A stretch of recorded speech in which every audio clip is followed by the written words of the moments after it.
¿Qué tal? Saludos, muy buenas noches, bienvenidos a Vía V, es lunes 7 de enero. Iniciamos hoy nuevo curso televisivo con muchos retos informativos por delante, aunque el principal, como siempre, será tratar de atender las inquietudes informativas de todos ustedes. Así que arrancamos esta primera parte del Vía V de esta noche con la pretensión de analizar el futuro de una institución, si se me permite la palabra, que forma parte de nuestras vidas de una forma muy intensa y muy particular. Estamos hablando de las farmacias, un sector que está sufriendo de una forma especialmente acusada esta crisis económica y que se enfrenta a un futuro que puede modificar absolutamente el concepto que hasta ahora teníamos de lo que era la oficina de farmacia, de lo que era la tradicional botica, mucho más, muchísimo más que un simple dispensario de medicamentos. Además de la reducción brutal de los ingresos, de la complicación que ha supuesto la implantación del copago, las farmacias se enfrentan ahora a la posible liberalización de un sector que, como les decía, puede enfrentarse aún antes y aún después como consecuencia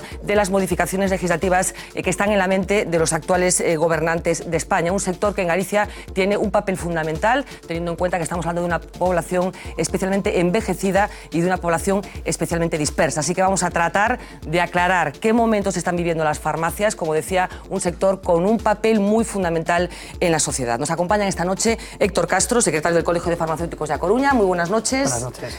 José Luis Rodríguez Dacal, presidente de la Federación de Farmacias de Galicia. Muy buenas noches. Hola, buenas noches. Está también Manuel Martín, portavoz de SOS Sanidad Pública. Muy buenas noches. Buenas noches. Julia de la Montaña, una vieja conocida de esta casa, catedrática de la Universidad de Ourense de Vigo y farmacéutica de profesión también. Creo que hiciste farmacia. Hice farmacia y ejercí como farmacéutica. Y ejerciste como farmacéutica. Sí. Pues muy buenas noches, Julia, también. Hola. Y Rosalino Villoria, de la Federación de Pensionistas y Jubilados de Comisiones Obreras, un colectivo que es especial usuario de los servicios de la farmacia. Muy buenas noches también. Buenas noches. Bueno, para saber un poco de qué estamos hablando y tener claros los titulares fundamentales de los que vamos a hablar esta noche, vamos a contactar ya con el plato de informativos. Allí están Uxía Rodríguez y Marina Chiavegato, que nos van a actualizar cosas relacionadas, como decía, con el sector de la farmacia. Uxía Rodríguez, muy buenas noches. ¿Qué tal? Muy buenas noches. Pues como decías, nadie duda ya a estas alturas que las farmacias ya no son lo que eran. Un sector que no ha escapado de la crisis y que además se ha visto envuelto en numerosas reformas que parece que todavía no han terminado. La rentabilidad de las boticas ha caído en picado. Solo un dato que lo demuestra: en los últimos 5 años el precio de venta de las farmacias, lo que antes se consideraba un negocio seguro, en Galicia se desplomó un 40%.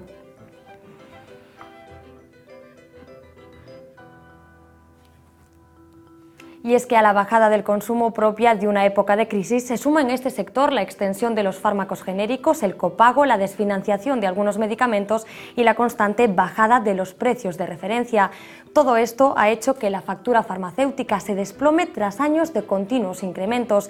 En noviembre, aquí en Galicia, el gasto cayó un 38%, una cifra que jamás se había registrado. Mucha relevancia tiene también el espectacular descenso del número de recetas en nuestra comunidad. Bajó un 37%. En los últimos 5 meses, desde que entrara en vigor el copago en función de la renta, el Sistema Nacional de Salud se ha ahorrado unos 1.000 millones de euros en fármacos. Los colegios de farmacéuticos han advertido de que hay una media de 15 clientes por farmacia que ya no prácticamente van a dejar.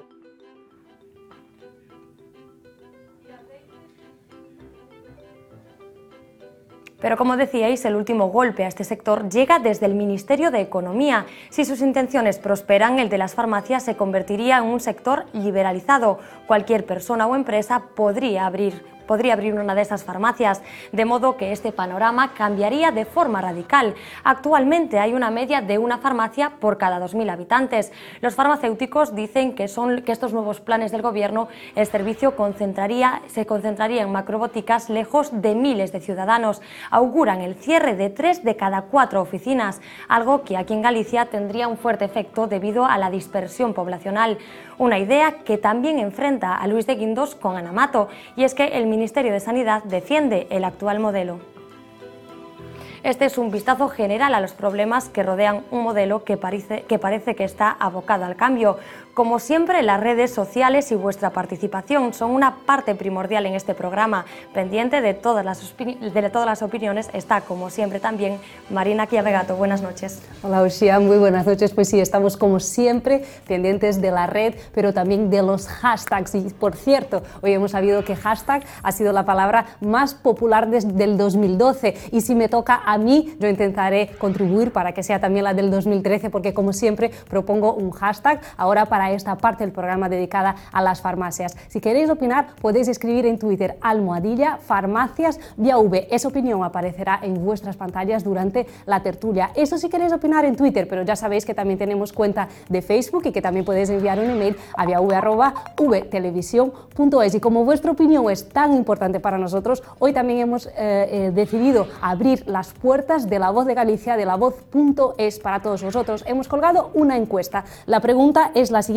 ¿usted ha reducido su consumo de medicamentos debido a la crisis? ¿Sí o no? Es la respuesta que tenéis que dar. Entráis en lavoz.es, esperamos vuestros votos y yo me comprometo al final de esta parte volver a conectar con todos vosotros y contaros el resultado. Pues muchísimas gracias, Marina, muchísimas gracias, Uxía. Volvemos a conectar contigo, Marina, para que nos des el resultado de esa encuesta, de esa posible reducción en el consumo de medicamentos, esa decisión que parece que está tomando mucha gente de no cumplir incluso los tratamientos que tienen prescrito por parte de los médicos. En el transcurso del programa, como decía, volvemos a conectar con vosotras. José Luis Rodríguez, ¿panorama desolador? La verdad es que sí, es un panorama que nunca pensamos que podría llegar a presentarse, pero sí que se presentó. Se presentó porque la situación de crisis que vive toda España, en este caso, pues condujo a que la farmacia no fuera una isla aislada, digamos, y valga la redundancia. Y lo sufrió también, sí que lo sufrió y mucho. Pero bueno, de todas maneras, lo que puede venir con el tema de la liberalización, que no vamos a llamarle liberalización, sino le llamaremos desregulación, porque no es liberalización que se puedan abrir más farmacias, eso no se va a poder hacer. Lo que sí podrá hacerse es que una persona no farmacéutica o una empresa que no tenga nada que ver con la farmacia pueda adquirir una de las farmacias existentes o más.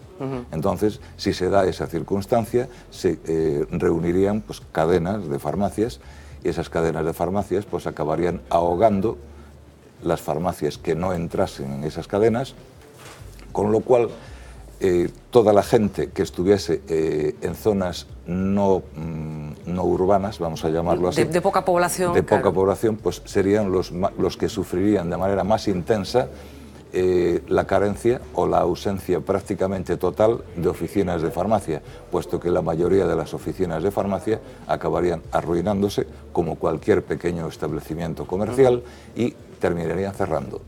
Entonces eso sería lo que llevaría este anteproyecto de ley, que por cierto es un anteproyecto de ley que pensamos que no va muy bien encaminado, puesto que en lo que se basan, que es en una directiva europea del año 2006, esa directiva europea excluye de manera taxativa a todos los establecimientos sanitarios, incluidas las farmacias. Por lo tanto, pensamos que eso que le sirve de base al gobierno para hacer este anteproyecto va mal encaminado, tendrá muchos problemas para conseguir esa situación, y luego también hay que pensar que no somos nosotros el único país en el que hay un sistema regulado. Los principales países europeos, léase Alemania, Francia, Italia, Austria, Finlandia incluso, tienen todos sistemas regulados. Y podemos decir que más del 50% de la población europea tiene procesos regulados. Tengo algún dato que hay una regulación demográfica en el 56% de los países europeos. Hay una planificación geográfica en el 49% y lo que nos trae hoy aquí principalmente, que es el tema propiedad, titularidad, está implantado en el 60% de los países europeos. Por tanto, creemos que la situación supera ampliamente el 50% de Europa, donde la farmacia está regulada. Por tanto, es una cosa que hay que pensarlo muy bien antes de dar un salto en el vacío y conducir a situaciones en las cuales la gente probablemente más aislada, con pensiones menores que les permitirían difícilmente acudir al medicamento, pues sufrirían de una manera mucho más intensa este problema. Bueno, estamos hablando del posible, si los planes del gobierno se concretan, futuro inmediato, pero vamos a hablar del presente, porque también tienen problemas ya que están sucediendo. Ahora hablábamos de esos datos tan llamativos, de una reducción del 30% de los ingresos. ¿Por qué, Héctor, se ha producido esta bajada, este desplome de los ingresos de la oficina de farmacia? Bueno, la radiografía que habéis ofrecido es, desde luego, muy representativa de la actualidad de las farmacias. Fundamentalmente, el descenso del 30% se debe a dos factores. Descendió el número de recetas por primera vez en la historia, que generalmente había ido siempre en aumento. Ahora se prescribe menos para los mismos pacientes y las mismas patologías, o si cabe pacientes de edad más avanzada. Y después hubo dos factores que evidentemente también llevaron al desplome en la dispensación de medicamentos, que fue la entrada en vigor del copago sanitario y la desfinanciación de ciertos medicamentos.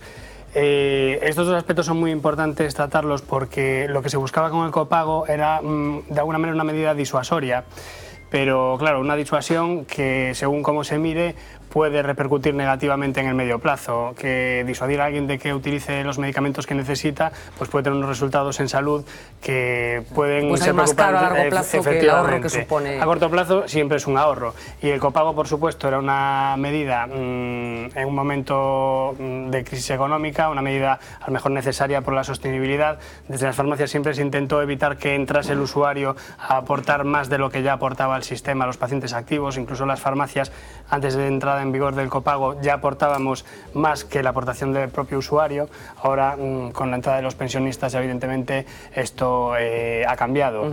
Y bueno, nosotros realmente como colectivo nos preocupa la disuasión en la toma de los medicamentos y que la gente deje de retirar medicamentos que necesita. La desfinanciación fue otro punto muy importante, porque deja una serie de pacientes que tienen determinadas patologías desfavorecidos con respecto a otros, y sobre todo pacientes que utilizaban medicamentos de uso muy extendido, como los laxantes, por ejemplo, que afectan a una gran parte de la población. Bueno, yo creo que se ha intentado transmitir en los últimos meses que había un exceso de consumo de medicamentos por parte de la población, medicamentos que en cualquier caso se supone que siempre conllevan una prescripción de un médico por detrás. ¿Es cierto esto de que la gente hace acopio de medicamentos innecesario, de que se consume demasiado medicamento? Bueno, ese es el argumento que tradicionalmente pone encima de la mesa la Administración. Bueno, es verdad que en España probablemente estemos a la cabeza de Europa en gasto farmacéutico, en términos de Producto Interior Bruto, o en número de medicamentos por habitante, pero la culpa no la tienen los ciudadanos, la culpa la tienen los médicos que prescribimos los medicamentos que entendemos que tienen que ser tomados por los pacientes porque tienen problemas de salud. Bueno, ahí la culpa no la tiene el ciudadano, ¿no? La tiene, pues, que a lo mejor los envases no están adecuados en el número adecuado para la duración de los procesos. Hay muchos medicamentos que se acumulan, pues, precisamente por esa divergencia entre los medicamentos que se dan y los que toma el paciente. Esto ha sido denunciado desde hace mucho tiempo por la plataforma y por los propios colectivos de farmacéuticos. Es decir, se podían haber adoptado medidas de racionalidad. Yo creo que es falso que tengamos que introducir recortes en la sanidad por motivos de la crisis. Yo creo que hay medidas que se pueden adoptar que no suponen ningún recorte para nadie y que pueden reducir la factura farmacéutica. Pero se ha adoptado siempre, se ha ido por el sector más débil. Es decir, se ha puesto copagos para limitar el uso de los medicamentos a los pacientes, fundamentalmente a los pensionistas, que la pensión media en Galicia no llega ni a los 800 euros. Cualquier medida de copago supone una tremenda carga para los pacientes. Se han desfinanciado medicamentos que ahí tienen que pagar íntegros y que muchos de ellos son absolutamente necesarios para personas mayores con enfermedades crónicas, los laxantes, los mucolíticos, etcétera, etcétera. Y bueno, esto ha supuesto que el ciudadano, en vez de pagar el 4% de la factura, pague el 12% en estos momentos, lo cual es un incremento inaudito. Nunca se ha producido en la historia un incremento tan brutal. Si a eso le sumamos el intento de trasladar a la farmacia lo que estamos sufriendo en el sector sanitario, como es el desembarco de las multinacionales sanitarias, el intento de que toda la red de atención primaria y toda la red de hospitales queden en manos de empresas pues como Capio, que es una multinacional, pues lo que va a ocurrir es que el sector farmacéutico va a desaparecer. No vamos a tener el farmacéutico agente de salud, la persona que nos asesora, que cuida y que colabora con el médico a la hora del tratamiento del paciente, sino que vamos a tener unas entidades codiciosas, unas multinacionales, probablemente inglesas, norteamericanas o vaya usted a saber de dónde, que lo único que van a tener es el objetivo de sacar el mayor dinero posible.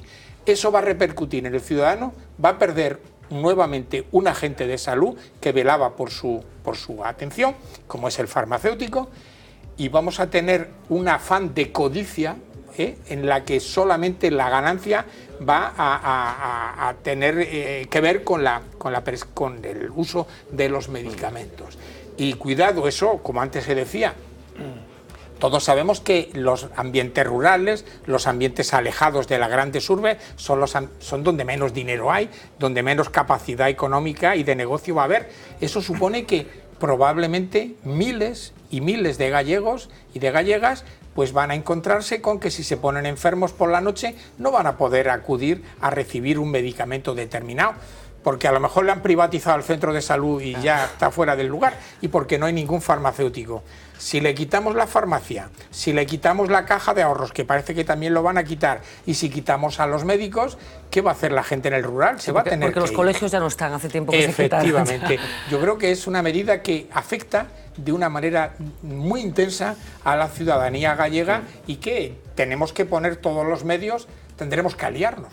Es decir, tendremos que buscar esas grandes alianzas contra esas corporaciones que ya están aliadas, y están aliadas con el gobierno, y dentro del gobierno hay personas que se están lucrando directamente, bien directa o familiarmente, de estas decisiones que suponen muchos, miles de millones, y que los grandes perdedores vamos a ser los farmacéuticos, los ciudadanos, los profesionales médicos y enfermería, porque nos vamos a encontrar en una situación muy complicada. Sí, se publicaban estos días las cifras de los beneficios que está suponiendo en el caso de la Comunidad de Madrid, que van un paso por delante en este proceso de privatización, la gestión precisamente sanitaria. Rosalío, yo no sé, para el colectivo de los pensionistas, que por una cuestión biológica parece que son los principales consumidores de medicamentos, ¿qué ha supuesto el copago? Porque puede haber gente que diga, bueno, es unos eurillos que no suponen gran cosa. ¿Qué supone? Bueno, para algunos es un café, que no tenía mayor importancia el poner el copago.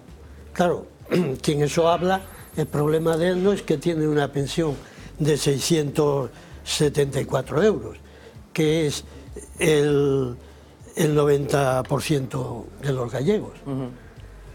Lo que supone, pues es un poco lo que se acaba de decir aquí. Hay mucha gente que ya no va a la farmacia a buscar el medicamento porque lo retrae. Y claro, esta falacia siempre es que se consumen muchos medicamentos. Yo creo que esto no es ni más ni menos que la manera de justificar el copago. El privatizar todo, pero privatizarlo además a los grandes capitales, a las grandes multinacionales, la sanidad, la farmacia, las pensiones vienen detrás. Esto va camino por ahí. Resulta que se dice, claro, es que los viejos almacenamos en casa medicamentos. Bueno, pues claro, muchas veces pasa. Yo voy el otro día a mi médico de familia, un gran profesional, y me receta, pero claro, me receta un tratamiento para 15 días y me sobran 54 dosis. ¿Qué hago con eso? ¿Las tiro? Hombre, me parece que no, habrá que guardarlas. Entonces, ¿el problema es del médico o del farmacéutico? No, es de quien hace el envase, que no está preparado para lo que a mí me receta un tratamiento de 15 días. Envase que fabrica alguien y que es un gran laboratorio probablemente.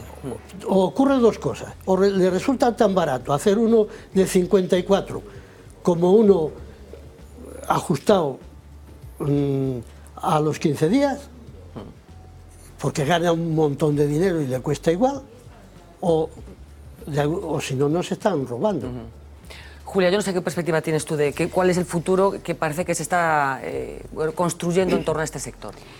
Vamos a ver, yo veo un futuro bastante negro y sobre todo un poco a nivel, lo que comentábamos aquí en la mesa, a nivel del mundo rural, ¿no? Yo fui farmacéutica del ayuntamiento más pequeño de la provincia de La Coruña y evidentemente la rentabilidad de las farmacias en aquel momento pues no era lo mismo si estás en un entorno rural que si estás en el centro de una ciudad, ¿no?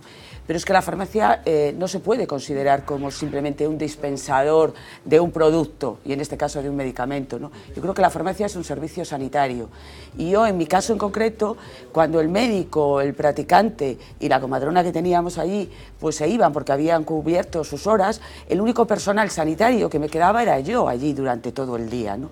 Entonces, ese papel del farmacéutico como personal sanitario que en un momento pues somos hasta capaces de cubrir una pequeña urgencia, es decir, no vamos a decir que seamos gente que vamos a solucionar muchos problemas, pero sí le damos una cierta seguridad, pues el niño que se corta, la persona que en un momento dado tiene una hemorragia, es decir, que yo creo que ese papel no se puede perder. Y en estos momentos la reforma, desde mi punto de vista, lo que plantea es un tema meramente económico, de dejar entrar en el mercado, a las grandes multinacionales. Y yo me pregunto, no solo se van a ver perjudicados los farmacéuticos y sobre todo los farmacéuticos, la población a nivel rural, porque nadie va a querer ir a esa farmacia donde ya no va a ser rentable, porque en estos momentos hay farmacias que con esa baja de rentabilidad siguen allí trabajando, con los impagos de la administración, porque claro, después cuando tengan que negociar la administración, que es a donde quería ir,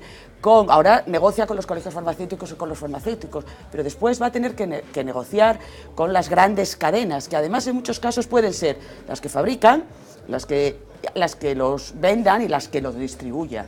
Por tanto, en un principio, aunque puede parecer que esto va a mejorar el sistema sanitario, los datos de países donde ya está la desregularización, en el Reino Unido, después de que la desregularizara, se perdieron 5.000 farmacias y más de la mitad de las farmacias que hoy quedan pertenecen a 5 cadenas.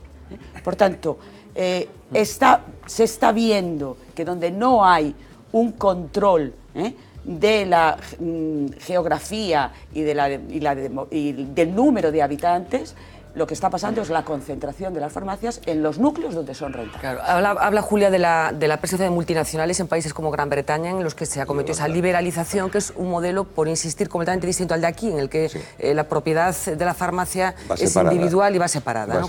¿Cómo es un poco aquí? No es la propiedad de la farmacia en Reino Unido o en Holanda. La puede ostentar una empresa que puede tener multitud de farmacias. O sea, no es como aquí, cada farmacéutico tenemos una y no podemos tener más de una.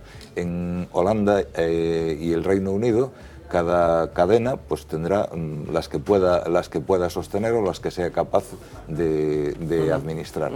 Entonces, esto es una situación que es completamente distinta y que no mejoran nada, porque incluso cuando se presentó, alguna de estas grandes cadenas presentaron una demanda ante el Tribunal Europeo en Luxemburgo y hubo dictámenes motivados tanto a nivel de España como de Alemania como de Italia. Y en los 3 casos se falló a favor de cada uno de los países nacionales diciendo que el modelo que tenían era bueno. Y leo porque es una expresión, dice: el alto tribunal afirma que no se ha demostrado que exista un sistema que pueda garantizar la prestación farmacéutica con la misma eficacia, accesibilidad y universalidad, ya que la desregulación genera concentración en zonas económicamente rentables, pone en riesgo la calidad de los servicios y genera desigualdad en las condiciones de acceso al medicamento para los pacientes. Eso por un lado. Y además, el correr riesgos en salud pública acarrea derroche de caudales públicos. O sea que esto todo lo dice el Tribunal de Luxemburgo cuando dicta la sentencia en la cual... en ese primer intento que se hizo en el primero no, en el segundo. El primero fue contra España y el segundo fue contra Alemania e Italia. En el 2006 fue contra España y luego en el 2009 se falla el caso de Alemania e Italia. Entonces, el propio tribunal ve que esas denuncias que había habido por parte de personas, entidades o como se le quiera llamar, que buscaban el cambio de la legislación en España, en Alemania y en Italia, ¿entiendes? Eso fue una cosa que el tribunal entendió que no era bueno para la gente. Entonces, al entender el tribunal que no es bueno para la gente, dijo no. Pero, sin embargo, las grandes cadenas eran las que habían tratado de que ese cambio legislativo se produjese. Y solamente era por buscar dinero. Y nada más. Bueno, en estos momentos, si los datos no me fallan, me corregirán si es así, hay en Galicia 5 farmacias en concurso de acreedores y 2 en cierre provisional. Supongo que es una situación que si se la cuentan a los farmacéuticos hace 10 años no se lo hubieran creído. Y yo no sé si es real la sensación que había de que las farmacias eran un gran negocio que provocaba... Hay otras 70 farmacias que están están en una situación... llamémosle preconcursal. O sea, no estamos hablando solo de 7, estamos hablando de 77. De 77 de 1.400 que hay en Galicia. De las 1.400, sí, porque hay 70 que están trabajando, pero que están absolutamente agobiadas y están haciendo lo imposible por mantener la puerta abierta, pero como siga la cosa así, dura poco tiempo. Yo, Héctor, decía que durante unos años había la sensación de que tener una farmacia era el gran chollo, si se me permite la expresión, que generaba muchísimos beneficios. Esto yo creo que estaba interiorizado en la gente. No sé si respondía a la realidad o depende, como con todo. Yo creo que desde luego eso es el tópico. Porque en Galicia tenemos una ley que obliga a la jubilación a los 70 años de los titulares de las oficinas de farmacia y por tanto es una comunidad autónoma en la que se produce mucha transmisión de farmacias. Comentabais en La Voz, en la edición impresa, que habían bajado en las farmacias el 40% de su valor de transmisión. Es decir, ¿esto en qué se traduce? En que en los últimos 5 años que se han producido muchísimas transmisiones en Galicia, precisamente porque ha entrado en vigor la jubilación forzosa a los 70 años, toda esta gente que ha comprado farmacias con unas facturaciones y unos valores prácticamente desorbitados, pero porque... Perdona que introduzca un dato, y me corregís, sino que se publicaba en La Voz. Hasta hace unos años se traspasaban por entre 2,5 y 3 veces la facturación anual de la farmacia. Dependía de la situación, de la facturación, eso no era uniforme. Bueno, en cualquier caso esto ha descendido a la mitad prácticamente. Sí, a menos incluso. A menos de la mitad. Ese dato sirve un poco de referencia, lo que se tomaba como referencia para valorar lo que sería lo que podría ser el valor de una farmacia en la transmisión. O sea, realmente habría que ver el entorno que tiene, las posibilidades que tiene de crecimiento o no, en qué situación está, bueno, múltiples factores. Vamos a ver, las farmacias que se han adquirido últimamente ahora tienen que afrontar una serie de pagos en función de la facturación que ya no es real. La facturación de los medicamentos ha caído un 20%, pero es que la facturación en global de una oficina de farmacia, medicamentos con cargo a la seguridad social y los que no lo son, y la parafarmacia ha caído en torno entre el 30 y el 40%. Y esto sí es una cifra muy relevante cuando hablamos de tener que afrontar el pago, pues como quien compra una casa con un sueldo de 1.000 euros de 300.000 euros. Y luego cuando le revisan la hipoteca, pues tiene que saber cómo afronta el pago. ¿Qué ocurre? Las farmacias pequeñas en el anteproyecto de ley se ven muy favorecidas. Yo entiendo que este anteproyecto sale del Ministerio de Economía precisamente porque valora unos ítems que son muy diferentes a los estrictamente sanitarios. Es decir, el Ministerio de Economía dice, bueno, pues debemos liberalizar para aumentar la competitividad, para fomentar, no entiendo bien el qué, porque un sistema que funciona perfectamente y es muy valorado por el ciudadano, yo creo que lo que hay que hacer es protegerlo y no variarlo.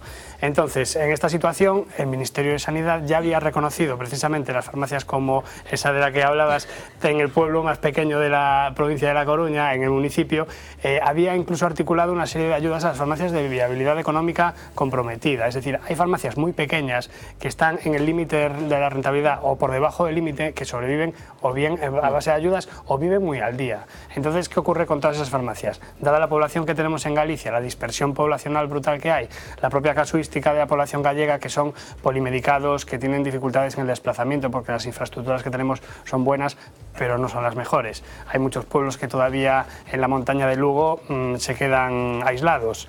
Entonces, claro, toda esa serie de farmacias, si entrasen farmacias tipo cadenas, irían a las zonas económicamente más rentables. Ahora mismo el binomio titularidad-propiedad de la farmacia por un solo farmacéutico lo que garantiza es que esa farmacia, aunque tenga una viabilidad un poco comprometida, siga estando abierta en ese pueblo y prestando el servicio que tiene que ofrecer, que muchas veces es el servicio más cercano al paciente, el servicio sanitario, porque no hay ni médico, no hay ni un centro de salud ni nada. Entonces el farmacéutico está velando por la salud del municipio al que atiende. ¿Y los usuarios, José Luis?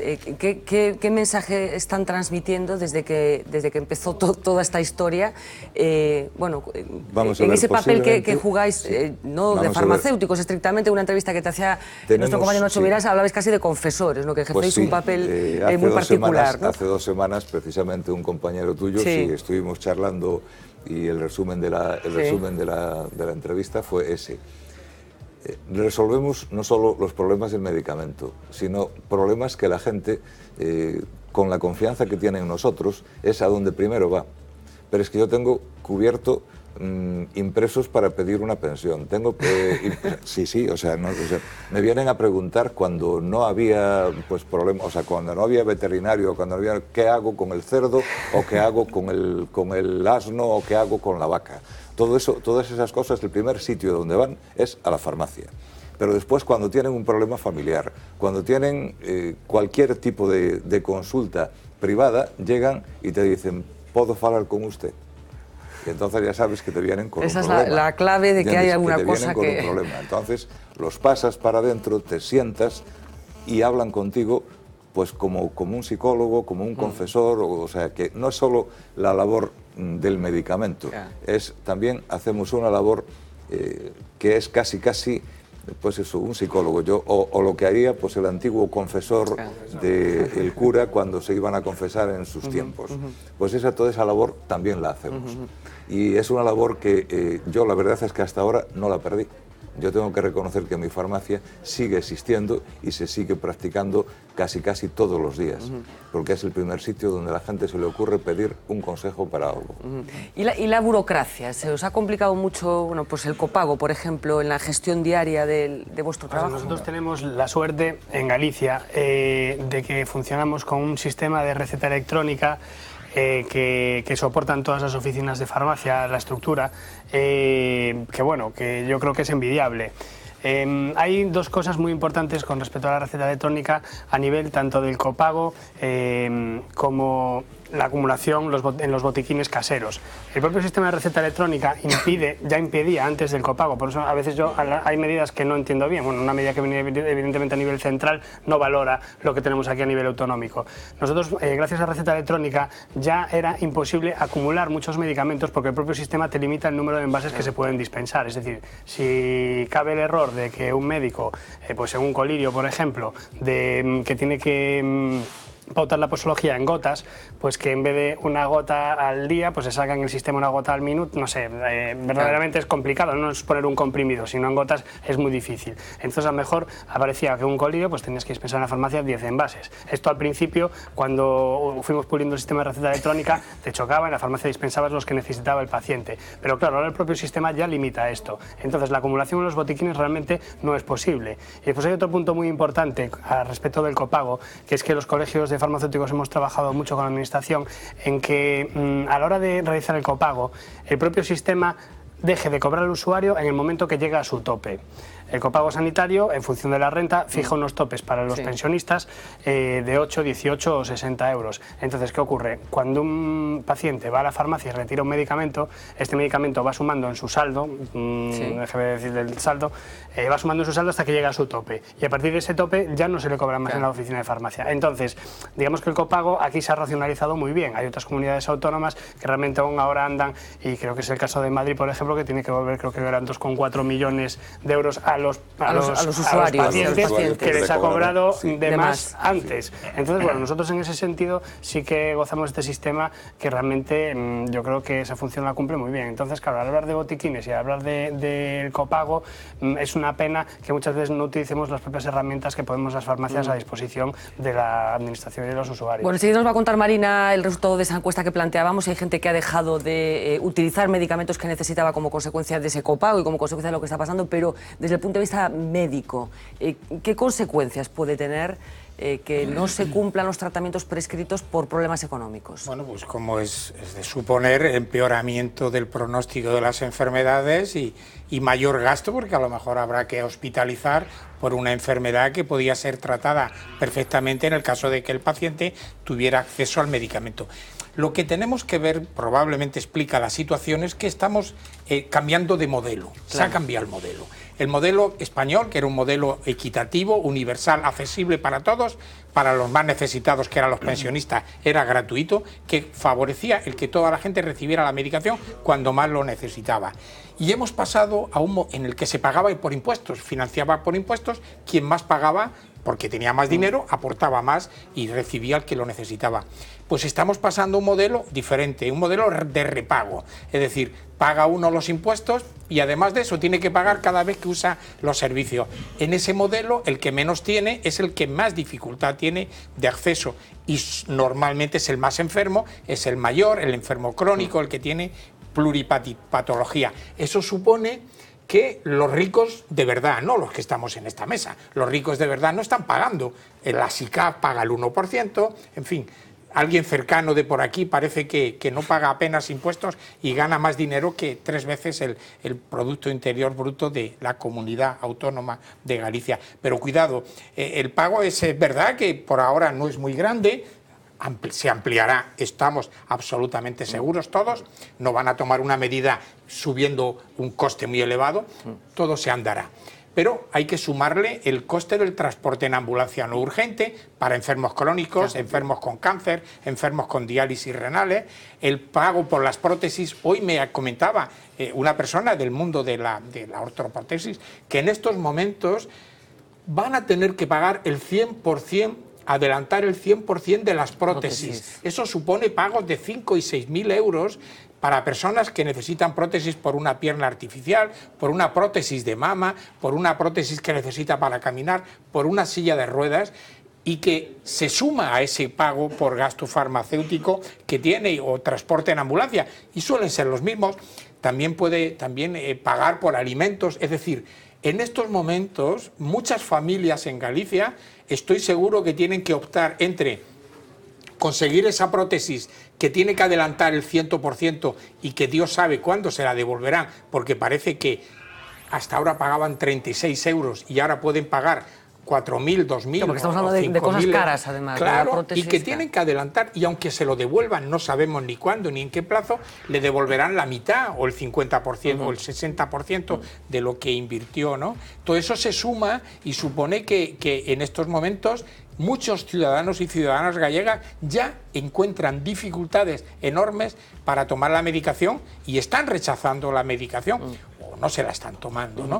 Y eso va a suponer mortalidad, eso va a suponer aumento de la discapacidad y eso va a suponer que muchos enfermos se nos van a morir antes de lo que debieran porque no van a poder tener acceso. Y no estoy hablando de barbaridades, estoy hablando del desarrollo del decreto 16/2012. Vamos a conectar ahora con Marina Quevegato para que nos diga, a ver, esa encuesta que planteábamos, si efectivamente hay un porcentaje significativo de personas que están modificando sus hábitos como consecuencia de las normas que se han introducido al albur de la crisis económica. Marina, cuéntanos. Pues empezamos recordando la pregunta, era la siguiente: ¿ha reducido su consumo de medicamentos debido a la crisis? Y la verdad es que yo he estado acompañando esta encuesta durante todo el día y la verdad es que he estado ahí, a veces ganaba el sí, a veces ganaba el no, pero ahora mismo a las 10:21 de la noche el resultado es el siguiente: sí 43%, no 57%. Ese es el resultado, así opinan los lectores de La Voz de Galicia, de lavoz.es, pero también hay muchos comentarios sobre farmacias, sobre lo que vosotros contabais, la liberalización de las farmacias. En, por ejemplo, Twitter, la etiqueta era almohadilla titula Salvemos la farmacia. Leemos, por ejemplo, a una internauta que firma como farmacia enfurecida. Ella dice, liberalizar las farmacias hará que todos podamos abrir una, pero claro, dice ella, dentro de 2 años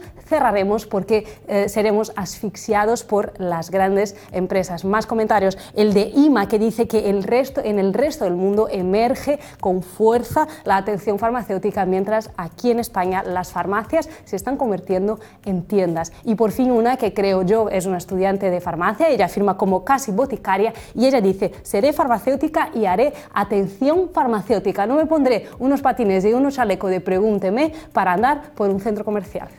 Bueno, pues algunos de los comentarios que está dejando la gente en relación con este asunto, bueno, ese modelo que probablemente no sea una caricatura tampoco, ¿no? Es posible que no. Yo creo que la única cosa en la que hay un error es en el tema liberalización, porque sí, por lo que veo, la gente cree que se van a poder abrir nuevas farmacias. Y no. Si insisto, no se van a poder abrir más farmacias, lo que se van a poder es comprar las que hay por cadenas, por grandes intereses, por grandes mediadores económicos, y va a haber pues las grandes cadenas tipo Boots en Inglaterra o algunas holandesas que mueven muchísimo dinero, y esas son las que se harán con las farmacias en España, que por cierto es una tajada muy importante porque en el año 2010 creo que se movían 16.000 millones de euros. Y luego hay otra cosa también, y es que quiero decirla porque es una cosa que la gente se cree, que el ahorro fue un ahorro extraordinario en la farmacia, y no fue así. Con datos del 2011, el ahorro en la farmacia de la calle, vamos a llamarle, la Xunta de Galicia dijo que habían sido 102 millones de euros. Es cierto, sí, eso es cierto.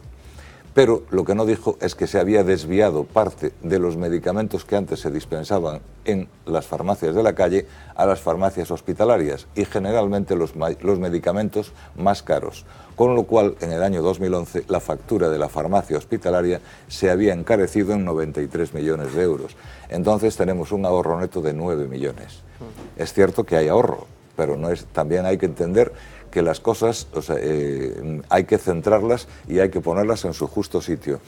Entonces, en el momento que si esto sale adelante, ¿quién va a atender? O sea, la factura de la farmacia de la calle y la factura de la farmacia del hospital van a ser regentadas por la misma empresa. O sea, no va a haber farmacia hospitalaria y farmacia de la calle. El hospital ya está siendo privatizado. Ahora mismo dicen que en su gestión, pero va a ser privatizado probablemente totalmente, y la farmacia va a ser única. O sea, va a haber un consumo único de medicamentos y un gasto único. Y ese gasto único, vamos a ver cuánto se ahorra. Yo creo que al final no se ahorrará nada. ¿Por qué? Entre otras cosas, porque en estos momentos, en las 21.400 y pico farmacias que hay en España, hay alrededor de 80.000 personas trabajando, de las cuales son 44.000 farmacéuticos, y todos ellos tienen contratos estables, contratos indefinidos generalmente, porque nos cuesta mucho formar a ese personal, y una vez que lo tenemos formado queremos que siga con nosotros. Me gustaría saber, en el momento en que las grandes cadenas se hiciesen con el control de las farmacias, cuántos de esos 80.000 puestos entre auxiliares y farmacéuticos, y cuántos de los 44.000 farmacéuticos quedarían trabajando en lo que resultase después de la desregulación de las farmacias. Yo creo que se perderían aproximadamente la mitad de los puestos de trabajo, y que después los propietarios, todos los propietarios de las farmacias somos autónomos, con lo cual, si nosotros vendemos nuestras farmacias, dejaríamos de cotizar, o a lo mejor pues nos convertíamos en empleados de la cadena, de la multinacional, pero los puestos de autónomos desde luego descenderían en un 50%. Bueno, vamos a ir acabando ya esta mesa, pero me gustaría hacer una última intervención de cada uno de los miembros, un poco de cómo se ve el futuro, de qué creen que va a pasar, de qué hay que evitar que suceda, pero por empezar por Rosalino, se hablaba un poco del papel que juega el farmacéutico desde el punto de vista de los farmacéuticos, desde el punto de vista del representante de los pensionistas. ¿Qué papel juega la farmacia en la vida de un pensionista? ¿Ofrece esa seguridad, ese papel que comentaba José Luis? Sí, indudablemente. El farmacéutico casi se va antes al farmacéutico que al médico. Porque muchas veces se va, oye, tengo esto que... Mira, esto vete al médico, ¿no? Pero esto ocurre. sobre todo en los pueblos. En la ciudad ya es un poco diferente, pero en los pueblos ocurre. ¿Quién está más cerca? El farmacéutico. Pues vas allí y le planteas, mira, me duele aquí, me pasa esto, ¿qué me das? Y le dice, hombre, te voy a dar esto, pero vete al médico, porque esto puede ser importante o tal. Esto yo creo que lo conoce todo el mundo, que es así. ¿Qué pasa? Yo creo que con las farmacias y con la sanidad, al final lo que se quiere hacer es eso, privatizar, pero no para que vaya a haber mejor servicio farmacéutico, sino para que haya mejor negocio farmacéutico. Y el negocio lo que se hace es concentrarlo en las grandes multinacionales, pues como está pasando con el comercio. O sea, esto viene a ser lo mismo. Y con la sanidad, pues pasa lo mismo. Julia. Bueno, pues yo estoy totalmente de acuerdo, ¿no? Lo que se está observando es que en otros, una sanidad que teníamos, que era una sanidad gratuita, universal, pues poco a poco en cada una de las parcelas estamos viendo que nos las están privatizando, ¿no?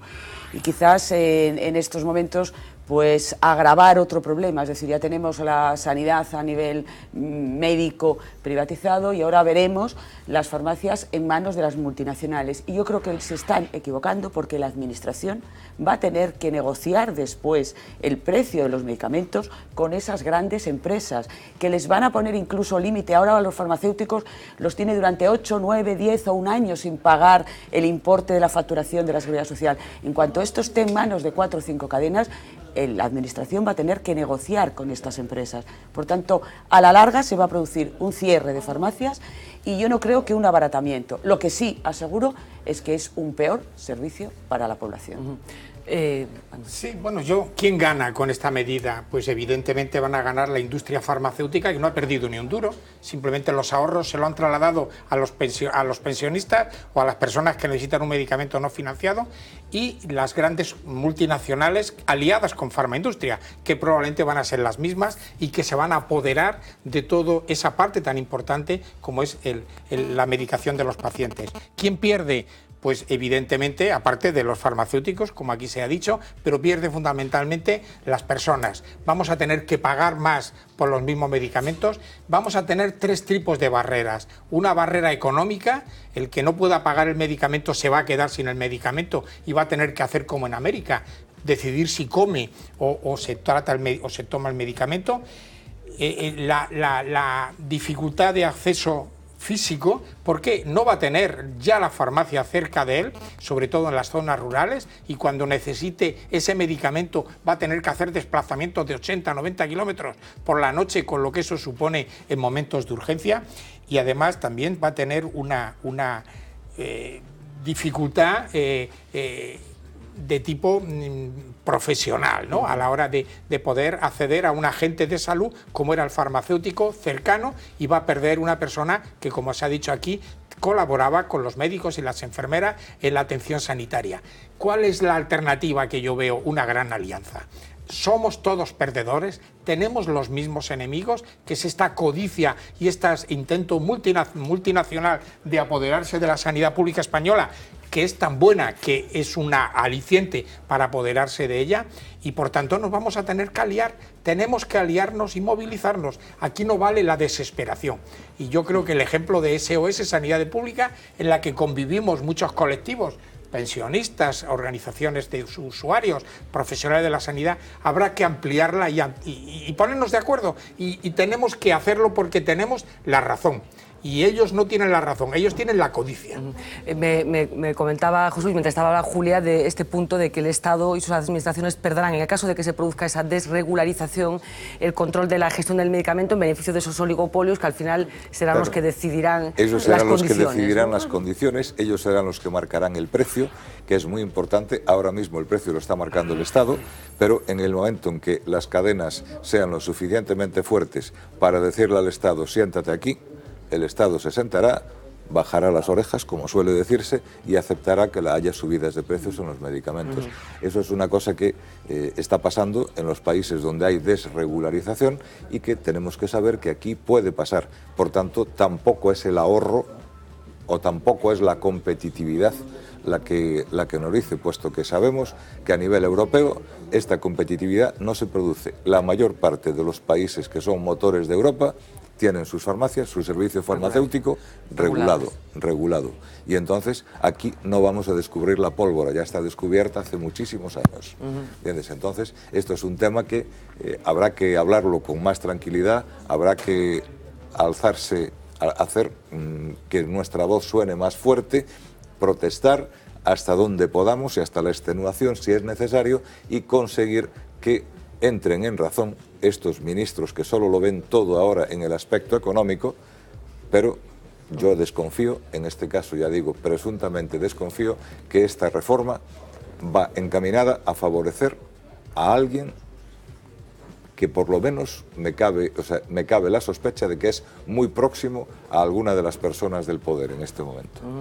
Héctor, para terminar, futuro y bueno, ¿qué camino nos espera? El futuro muy incierto. Desde luego nosotros seguiremos luchando por la profesionalidad y por el paciente y por la farmacia tal y como la concebimos ahora, el modelo de farmacia del que disfrutamos, que es un lujo lo que tenemos. Muchas veces las cosas no se valoran hasta que las pierdes, como se dice. Entonces, bueno, a lo mejor echaremos de menos cuando ya sea muy difícil, lo comentábamos antes, darle atrás al modelo que elijamos.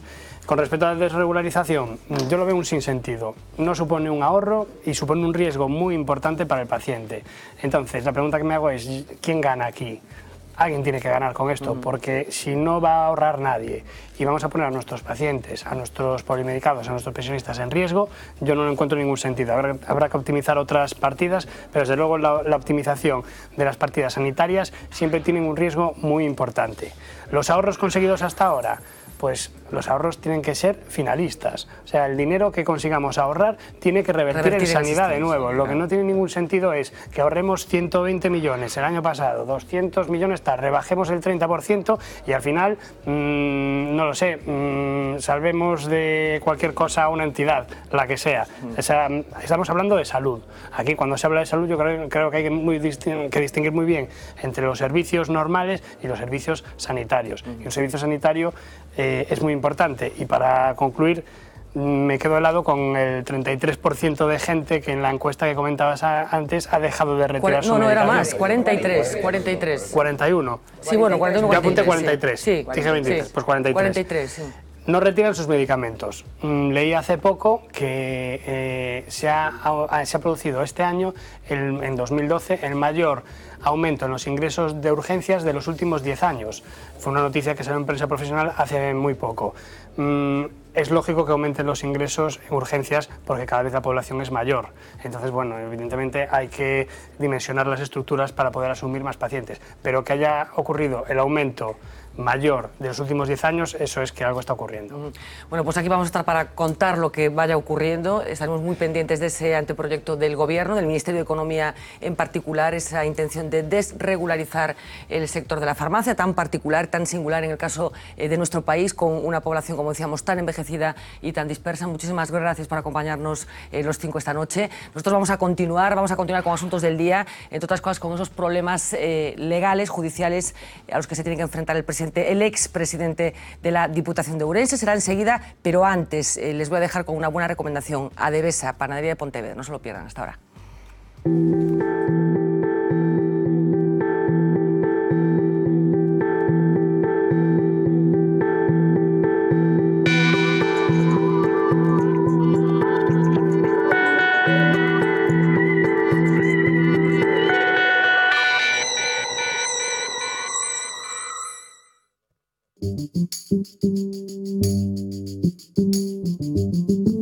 La panadería Adevesa nace hace 25 años en Pontevedra con la idea de ofrecer una pastelería deliciosa y un buen pan artesano elaborado con la receta tradicional.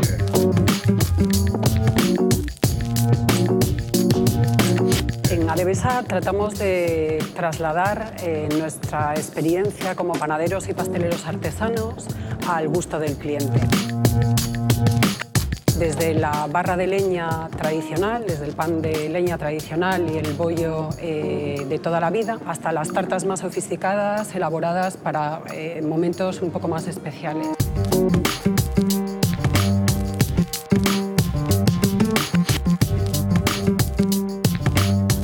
Panaderías Adevesa nos esforzamos diariamente por ofrecer un sabor y calidad únicos en los panes, pasteles, empanadas, todo lo que elaboremos con materias primas de primera calidad, con productos naturales y, como no, a buen precio.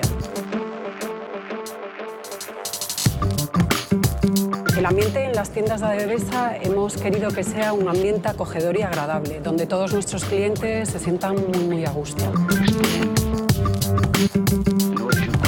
Para nosotros es muy importante que el cliente se sienta como en su casa. Intentamos, por supuesto, dar en todo momento un trato familiar y cercano.